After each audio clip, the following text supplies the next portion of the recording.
and friends of the victims. The effect of this tragedy has been felt far beyond Ventura County. I would like to briefly provide some details about the medical examiner's role in this investigation. Investigators from our office responded to the borderline and worked side by side with members of the Ventura County Sheriff's Office and the FBI. We also responded to the Family Assistance Center and made initial contact with families of the victims. Responsibilities of my office include the medical examiner portion of the scene investigation, transporting the bodies to the medical examiner's office, positive identification of the victims and notification of families, and performing the autopsies. At the time of autopsy, full-body x-rays were performed, evidence was collected, and the injuries were documented.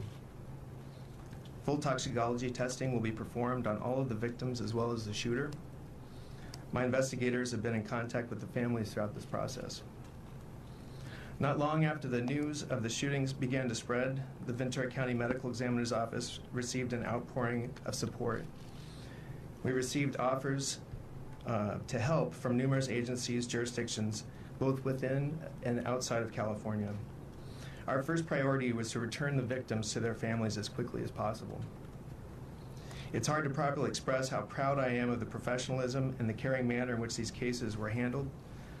The staff at the Ventura County Medical Examiner's Office worked tirelessly, side by side with evidence technicians from both the Sheriff's Office and the FBI.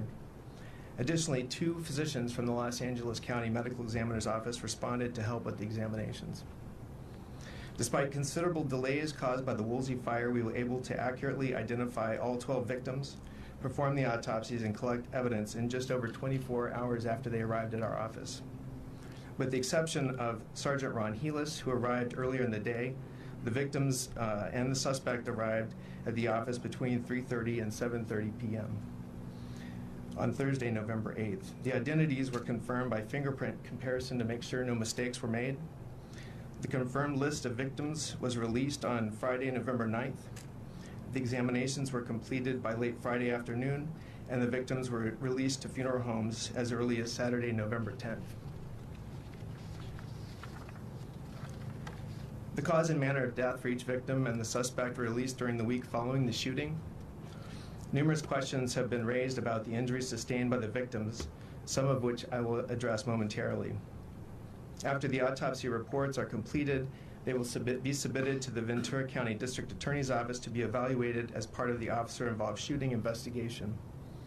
Additionally, before the information contained in these reports is released to the public, we will first contact the families and provide information and answer any questions that they may have.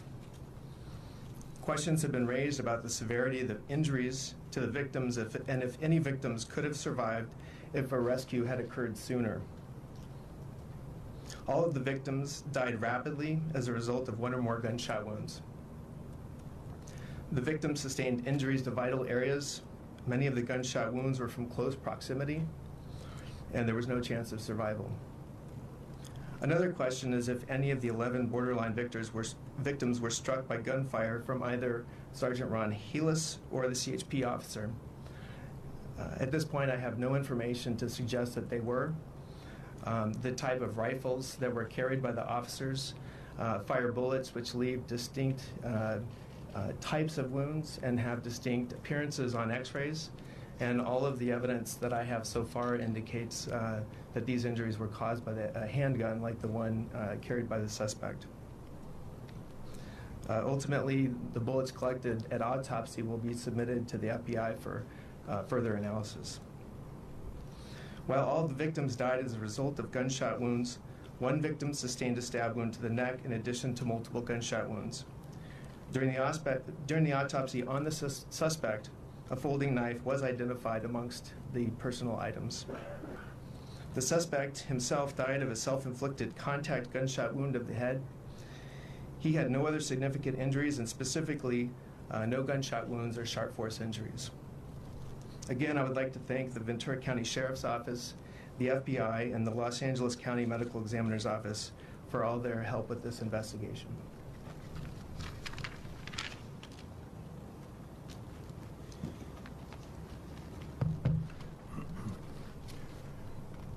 Part of this ongoing investigation will be to construct a detailed timeline of how and when these events unfolded. At this time, we do not have the details in place to provide you with that. Investigators have conducted more than 400 interviews so far in this case.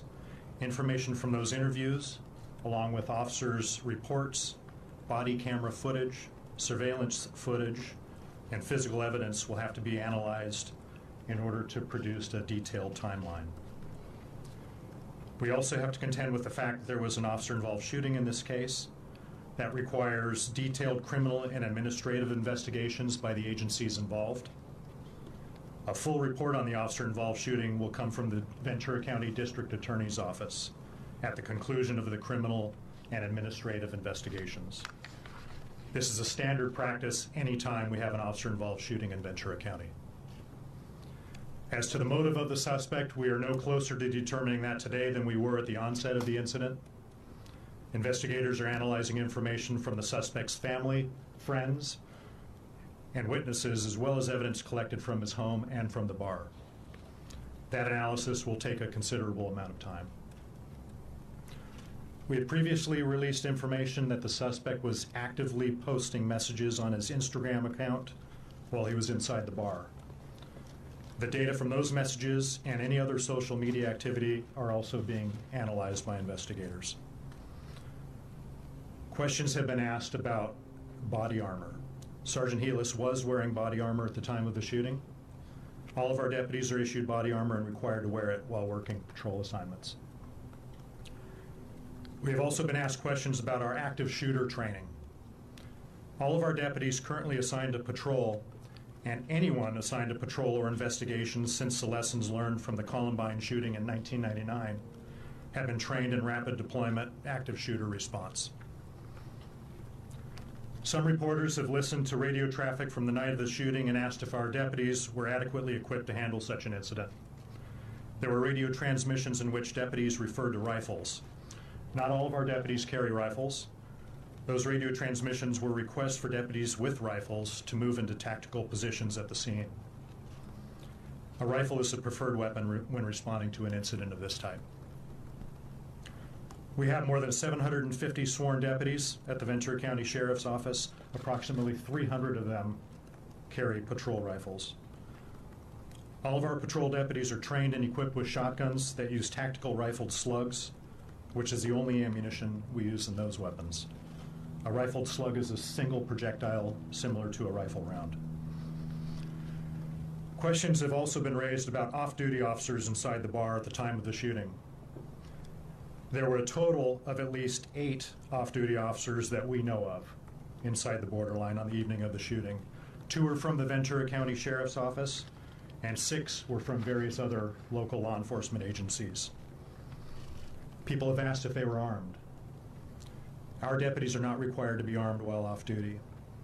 In fact, the decision whether or not to carry a concealed weapon is an individual one, which must be weighed depending on the activity that those off-duty officers are engaged in. In this case, there were no rounds fired by any of the off-duty deputies or officers who were inside the bar. However, they helped other people escape from the scene and assisted responding deputies by providing valuable information about what had occurred inside. There have been rumors also that the suspect was targeting a girlfriend who was at the borderline. There is no indication of that at this point. Also, we know the suspect had previously gone to the borderline as a customer, but he was not an employee at the bar, and he did not have a dispute with the owner. In fact, the owner did not previously know the suspect. Regarding the suspect's history, investigators are getting a better picture of who he was through interviews. However, prior to the shooting, the suspect had only a few contacts with law enforcement, and he had never been arrested for any crimes either locally, elsewhere in California, or outside the state. Much speculation has been raised about the response to the suspect's Newbury Park home in April of 2018. Deputies went to the home when neighbors called about the suspect creating a disturbance inside the residence. Neighbors reported hearing loud noises, from inside the house and believed he was suffering from some type of mental breakdown. Deputies contacted the suspect and evaluated him.